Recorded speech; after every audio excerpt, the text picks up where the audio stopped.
Oi, oi, pessoal, boa noite. Sejam bem-vindos ao primeiro IGTV do Boas Prosas Filosóficas. O intuito da prosinha de hoje, e assim como do projeto, é a gente trazer a filosofia, a psicologia, para nos ajudar a pensar questões do nosso cotidiano. E aí o nosso primeiro vídeo de hoje é porque provavelmente os seus relacionamentos amorosos irão fracassar. Você já deve estar pensando, nossa, Fernanda, lá vem você me acabar com todas as minhas expectativas, eu tô aqui super engatilhada com crush, já pensando no felizes para sempre, e você já vem dizer que vai dar errado?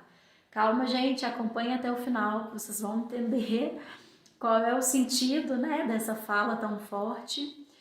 E para embasar a nossa conversa de hoje, eu trouxe um artigo de 2016 de um filósofo contemporâneo, que é o Alain de Botton. Ele é um filósofo londrino, escritor, e ele fez esse artigo para o New York Times, no qual ele fala, né, porque provavelmente você vai se casar com a pessoa errada. Então, eu vou trazer algumas coisas desse artigo e também, né, de outros filósofos, de outros pensamentos, da minha experiência, pra gente conduzir essa prosinha, tá bom? Bom, e aí a ideia é, assim, a gente vai trazer 3 grandes tópicos e eles vão se desenrolar aí em coisas menores. Então, o primeiro ponto que a gente pode pensar foi até a provocação que eu fiz com vocês no Instagram, né, a respeito de um breve trechinho do Kierkegaard, no qual a gente fala sobre as angústias de possibilidade, né? Então, o que seriam essas angústias de possibilidade? Kierkegaard trabalha com essa temática, mas a gente vê ela muito também em Heidegger, que é um filósofo alemão do século XX. E as angústias de possibilidade é que nós somos seres de possibilidades, ou seja, seres de escolhas. E a partir disso nos angustia, porque a gente tem um leque de opções. Então, quanto mais opções eu tenho, mais angustiado eu fico. Quando a gente traz isso para os relacionamentos, é como se fosse assim, poxa, existe uma infinidade de homens, mulheres no mundo, e aí eu vou escolher me comprometer com aquela ali por quê? Né? Será que eu estou me comprometendo com a pessoa certa? Será que é isso mesmo? E se não for? E se eu estiver perdendo a oportunidade de conhecer outras pessoas? A gente fica remoendo, né, essas possibilidades, porque a gente sabe que a partir do momento que eu faço uma escolha, eu mato as outras possibilidades. E aí você deve estar pensando, mais ou menos, viu, Fernanda? Porque tem gente que namora, tá casado e tá aí bem na vida, né, assim, vivendo os dois mundos, né? Mas não necessariamente, porque mesmo que a pessoa, né, mantenha ali um relacionamento extraconjugal, esse amante ou essa amante, ela não vai ocupar o lugar, né, que esse parceiro ocupa hoje. Então, não é a mesma possibilidade, não é o mesmo lugar. Fora que todas essas escolhas geram consequências, né? Então, o que eu perco se eu for descoberto, né? Quais são os riscos que eu enfrento? O que eu perco se eu permanecer nesse relacionamento sem experimentar as relações extraconjugais? E aí, isso aí já dá muito pano para angústia. Então, a gente percebe que essa começa já sendo uma das dificuldades ali do comprometimento, estar, mas pensando como seria não estar, né? O aspecto do arrepender-se. Um segundo ponto pelo qual provavelmente os nossos relacionamentos irão fracassar aí já vem do artigo do Alain de Botton, é porque nós temos uma dificuldade em saber quem nós somos. Como a gente não tem muito esse olhar para dentro, a nossa lente está sempre voltada para fora, eu observo o outro, eu sei do outro, eu passo poucos momentos comigo, eu tenho uma dificuldade em realmente me perceber. E isso dificulta muito os relacionamentos, né? Então, e dificulta o processo também de mudança, porque eu não sei o que são realmente os meus defeitos. É mais fácil, assim, os amigos íntimos, um desconhecido, às vezes ele tem uma melhor capacidade de dizer sobre nós do que nós mesmos. Principalmente se a gente não tiver esse olhar atento, né, assim, de se perceber, de se autoconhecer. E aí a gente tem uma dificuldade de mudança, né, de aceitação e de relacionamento, primeiro por essa ignorância do que eu preciso fazer para me relacionar. E segundo, pelo que eu brinco, né, da síndrome de Gabriela lá, do Jorge Amado. Eu nasci assim, eu cresci assim, eu sou sempre assim, Gabriela, né? Então eu vou ser assim, eu sempre fui assim, eu não vou ser diferente. E isso dificulta, né, o contato, a chegada dessa outra pessoa, o enlace com essa outra pessoa. Então, essa questão, né, do autoconhecimento, desse contato verdadeiramente conosco, ele favorece muito, porque a partir do momento que eu me conheço, eu sei o que eu preciso, eu sei qual é o espaço que o outro ocupa na minha vida. E isso precisa ficar muito claro nas relações, né? Esse tópico, ele abre para um outro quesito que eu acho muito grave, assim, que é o fato da gente ter uma resistência a demonstrar as nossas vulnerabilidades. A gente tem uma preocupação muito grande e isso continua existindo dentro das relações amorosas. É como se eu disser para o outro, olha, eu preciso de você, eu me sinto inseguro, eu tivesse, não sei, né, me expondo demais, ficando na mão da pessoa. Então a gente tem uma resistência muito grande a demonstrar essas vulnerabilidades. E qual que é o problema disso, né? É que, primeiro, isso enfraquece o diálogo, né? Assim, isso não permite a intimidade, então fica sempre aquele distanciamento. A gente vai ter um vídeo para falar só sobre vulnerabilidades, porque vulnerabilidades e relacionamento tem tudo a ver. Isso é para todos os relacionamentos. E aí entra essa questão, né, assim, que eu acabo me emburrando porque eu tenho uma expectativa que o outro já saiba o que eu preciso. Então eu emburro, eu fecho a cara, eu falo, como assim que ele não sabe o que eu preciso? Mas às vezes nem você sabe, né? Como que o outro vai se dar conta?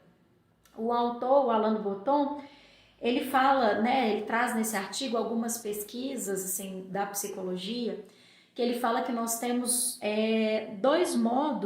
duas formas, né, de lidar com situações e exposições frente ao parceiro, que uma seria o ansiosamente afeiçoado, que é quando você tá ali inseguro, você não quer demonstrar suas vulnerabilidades, mas aí você começa num modo meio processual. Cadê? Que horas são? Por que você não chegou mais cedo? Por que você não me ligou? O que você estava fazendo? Então você começa ali naquele modo burocrático e rígido de cobrar o outro, né? E o segundo ponto que eu acho super bacana é o esquivador, que é a hora que você se fecha ali numa casca, do tipo, eu não preciso dele, eu sempre fui autossuficiente, eu tô ótima sozinha ou sozinho. E aí eu, ao invés de dizer, né, assim, olha, eu tô me sentindo insegura, eu preciso de mais atenção, esse momento da minha vida não tem sido fácil, eu, distancio, afasto a pessoa, tiro ela de perto e é isso mesmo. Então isso é muito complicado. E um outro ponto, assim, é que os casais, eles sempre projetam, né, naquele olhar idealizado de um relacionamento para sempre, mas sem se preocupar que o para sempre ele é feito cotidianamente. Então, eu não, com essa questão, inclusive, né, de eu não demonstrar minhas vulnerabilidades, isso enfraquece muito o relacionamento cotidiano, a forma como eu lido com os pequenos momentos. E aí, na hora que vocês, né, assim, nós somos um ser de mudança, nós estamos o tempo todo se transformando, se modificando. Se eu não chego para o meu parceiro, né, e digo o que eu realmente preciso, às vezes eu me tornei uma pessoa completamente diferente da que ele conheceu. E ele também. Então a gente precisa sempre dizer o que sente, o que pensa, o que precisa, para que para que o cuidado dessa relação seja um cuidado cotidiano. Ninguém acorda, né, da noite pro dia e fala assim, nossa, hoje não gosto mais de você, né? Assim, não te quero mais na minha vida. Não é assim. Essa destruição do relacionamento, ela vai acontecendo nos pequenos detalhes. até chegar um ponto que você não reconhece mais a outra pessoa. Eu tô no meu segundo casamento e no meu primeiro relacionamento, eu lembro bem dessa questão, né, de não reconhecer, assim, porque depois de separar, do processo de divórcio, o meu ex, eu fui ver meu ex, sei lá, uma semana depois, e ele tava, assim, com o cabelo alisado, topete, uma roupa diferente, assim, usando uma meia longa. Eu olhei e falei assim, gente, quem que é essa pessoa, né?